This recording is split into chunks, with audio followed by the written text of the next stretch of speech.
What is up, guys? Today's going to be a good one. We are actually on our way down to Bald Eagle Marina to interview Captain Rob Westcott of Legacy Sport Fishing. This is going to be a great episode, guys. Stay tuned. Hope you guys enjoy, and we'll see you guys soon out on the water or in the marinas. Take care. Hey, I'm Captain Rob Westcott, owner and operator of Legacy Sport Fishing. I fish from Bald Eagle Marina here in Kendall, New York. The boat is a 1992 Penyan Prowler 295. I've owned it for about 11 years now. This boat was manufactured right here in New York State in Penyan, New York. So I love my electronics. We have this boat loaded with virtually everything. We got two big 12-inch hummingbirds on the dash. There's another 12-inch in the back. We have Fish Hawk on the boat. We have Smart Troll on the boat. Loaded with 3 Canon downriggers. We have Garmin Panoptics. We got Smart Troll up top here. Literally everything. Everything that you could imagine in the world of electronics. So my friend Captain Pete Alex gave me the nickname Mr. Consistency. He certainly was making fun of me at the time that he did it. We like to pick on each other, but in reality, he gave me that nickname just because of my consistent placements in the tournament scene, you know, whether it was top 5s or top 10s. We've certainly gained a bunch of top spots in the past few years also, but I guess it's a cute nickname to call me Mr. Consistent, so. I love it. Now, gotta ask you, what is it that makes Rob so consistent? Every tournament, we see you placing, if not in the top 5, you're winning these tournaments. So what is it that drives this? So I like the spirit of competition for sure. Love tournament fishing. It just provides a different aspect of the whole, you know, fishery. Whether we're, you know, I probably split my time evenly between chartering, fun fishing, and tournament fishing. The tournament aspect of it is more or less gambling on myself. Love doing it. Love the spirit of competition. I think that what we might be doing differently than other people is, you know, we go out of our way to make sure that, you know, everything's done at the dock. I have OCD, so you know, that certainly plays into it. But also, we're willing to go wherever the fish are. And I think that separates us. So if, you know, we got a good king bite and it's at the Canadian border, that's where we're going. If we need to go lake trout fishing, we're gonna take a 12-mile ride to the east. We're gonna go wherever we need to go to put fish in the boat. So there's no like morning ritual, magic type stuff? No, there's not a secret lure or any of that stuff. We just hard work pays off. So there's my modest answer. Hard work pays off.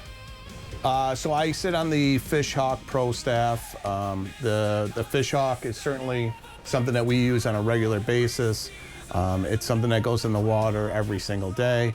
We have our lithium probe on our set or rigger right now. But you know, that is a vital piece of information that we need to be successful on the water day in and day out. You know, speed duplication is certainly number one with it, but the fact that it also tells you temp and the location of where that temp is. Most guys, when they're looking for that next tool, that next thing, hey, what else do I need for the boat? That would be my number one suggestion. If you don't have a speed and temp unit, that's the thing that you need to kind of change the game for yourself. So. And then tell me what it's like to pair that up with a Smart Troll.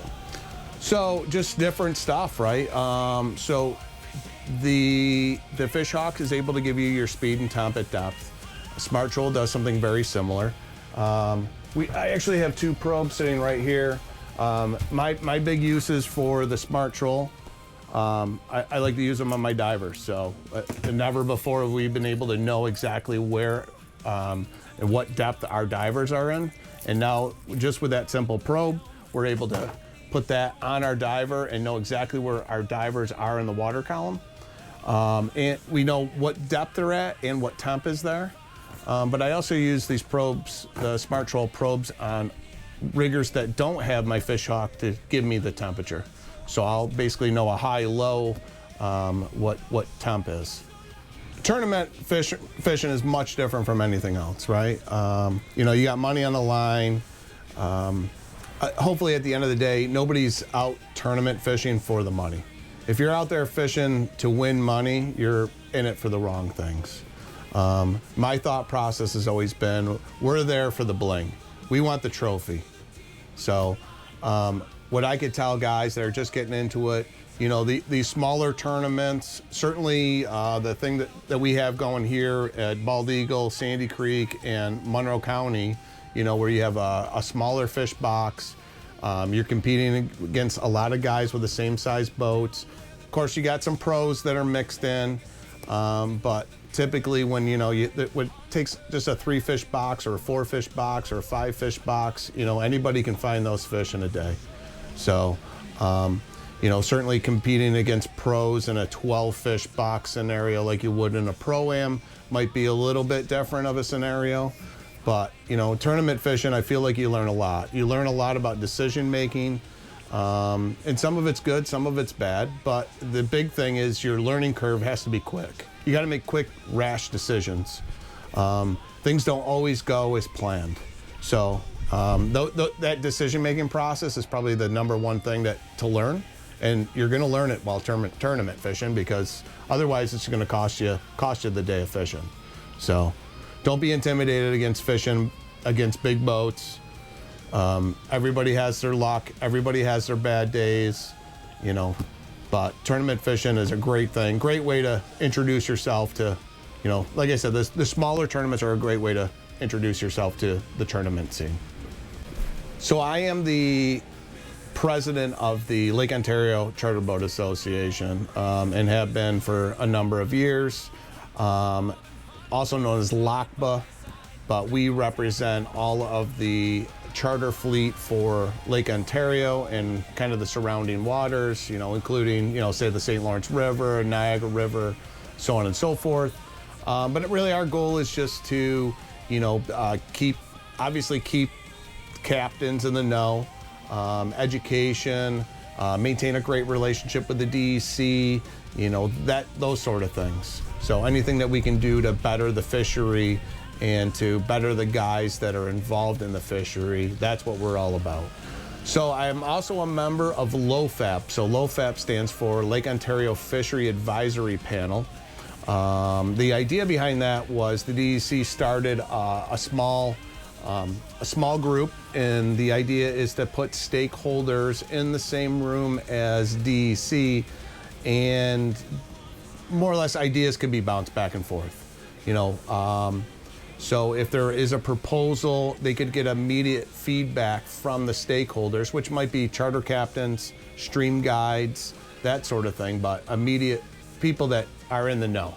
The idea behind it is we meet 4 times a year, so we meet quarterly, and that's what we do. We just run through scenarios, talk about, you know, policy changes, stocking decisions, that sort of thing, and they get to witness an immediate response from the guys that are involved.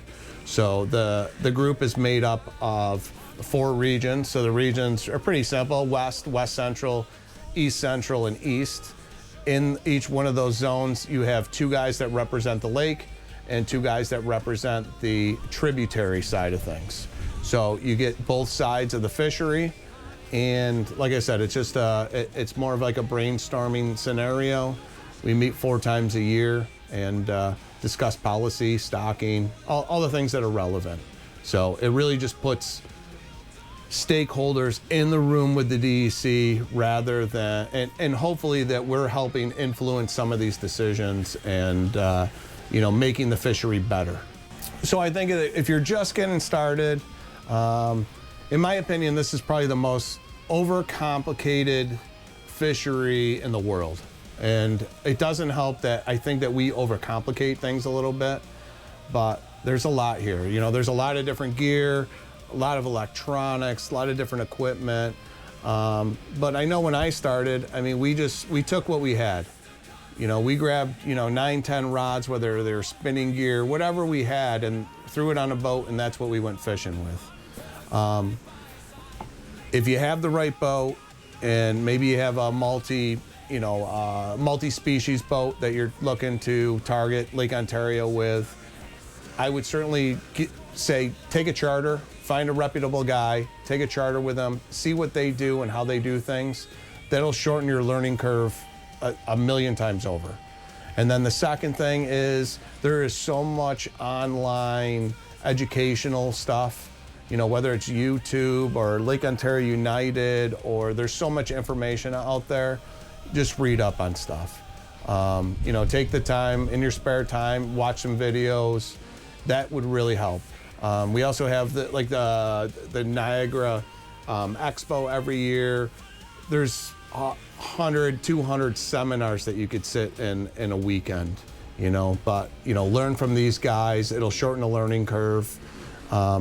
We all have limited time on the water, so we want to make the most of it. So, if you work, Monday through Friday and you only got Saturdays and Sunday to get things done, you got 2 days, maybe one day the weather isn't so great, similar to today, and you got one day this week to fish. It'd be nice to be able to go out there and just have a game plan, shorter learning curve, and get on some fish a little bit earlier. So I got a crazy fishing story that happened out on the lake. We were fishing the Niagara Pro-Am a couple of years ago, and it was on Friday, or it wasn't on Friday, it was on Thursday. So we were fishing the Don Johannes Memorial Tournament, and we didn't have a box. We weren't planning on going to weigh in, any of that stuff. And that tends to be a pre-fishing day, so we're preparing for the tournament, which is coming up the next couple of days. And fishing was a little tougher, so we decided at the end of the day we're going to go in and clean fish, and we're going to go into brown trout water and fish for brown trout, see if we could find brown trout, because we may need something to fill the box at the end of the day, come Pro-Am time. And I had Captain Paul now with me. He's on this side of the boat. He's filleting fish. And every single time that you fillet fish on this boat, my diver rod is actually the only rod that's you have no access to because it's under the cleaning board. So, of course, we hook up. The diver rod's banging pretty good. And I watch and laugh at Captain Paul as he struggles to get the rod around the cutting board and out of the rod holder. So he does, and he starts fighting this fish, and he's filleting fish, so he's covered in fish blood, and he gets really quiet. And I'm like, Paul, is this a good fish? He's like, this is a good fish, real good fish. And he's fighting this fish for a while, and I'm like, hey, guys, clear rods. If we get a good fish in the box, we're gonna go to weigh-in. We got 2 decent fish. We just didn't have that third fish for our box. I'm like, we land this fish, we're out of here. We're going. And just as I said that, we had a sturgeon jump out of the water about 12 feet from the back corner of the boat, totally clear the water, probably 2.5, 3.5 feet out of the water. Like I said, 12 feet off the corner of the back of the boat, totally out of the water, 6-foot sturgeon. So it jumped out of the water like a tarpon. Probably the biggest thing that's overlooked on this lake, and it's funny because we actually witnessed it while we were sitting here at the dock, is people don't respect weather. And in Lake Ontario, it doesn't take much for the lake, conditions to change. All the Great Lakes, not just Lake Ontario, but they're inland seas. So weather really plays a big role. I'm constantly watching the weather. If you're on the water every day, you're watching the weather. We're weather nuts, but I think that a lot of people don't really look at that stuff and pay much attention to it, or kind of push it aside, and it puts people in pretty bad predicaments sometimes. So we've seen some pretty ugly stuff over the years, and there's been some situations where there's been a loss of life, and things that should have been avoided. But it's Mother Nature, and you can't play with Mother Nature.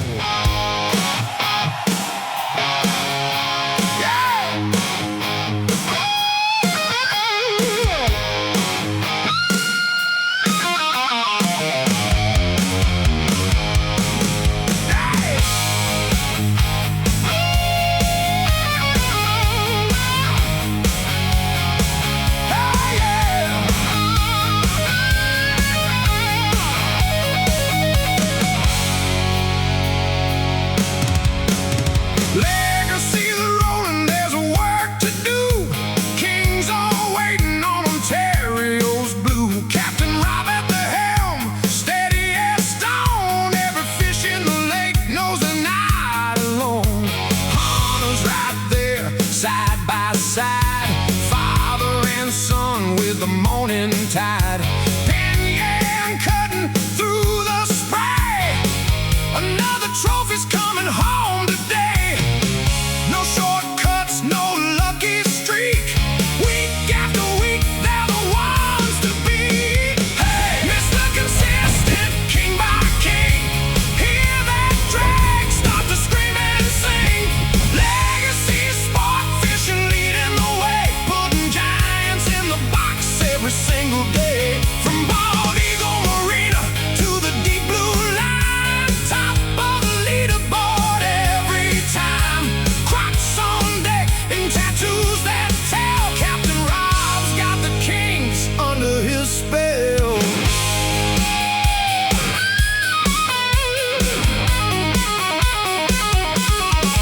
100 feet down where the big fish hide. Legacy's hunting with the current and tide. Hunters laughing with the rod bent low. Another chrome missile starts the show. The Pinyon rides like she owns the lake. Every pass, another heart starts to shake. Competition watching from way behind, trying to catch what they'll never find. No flashing lights, no need to brag. Just another king pulling on the drag.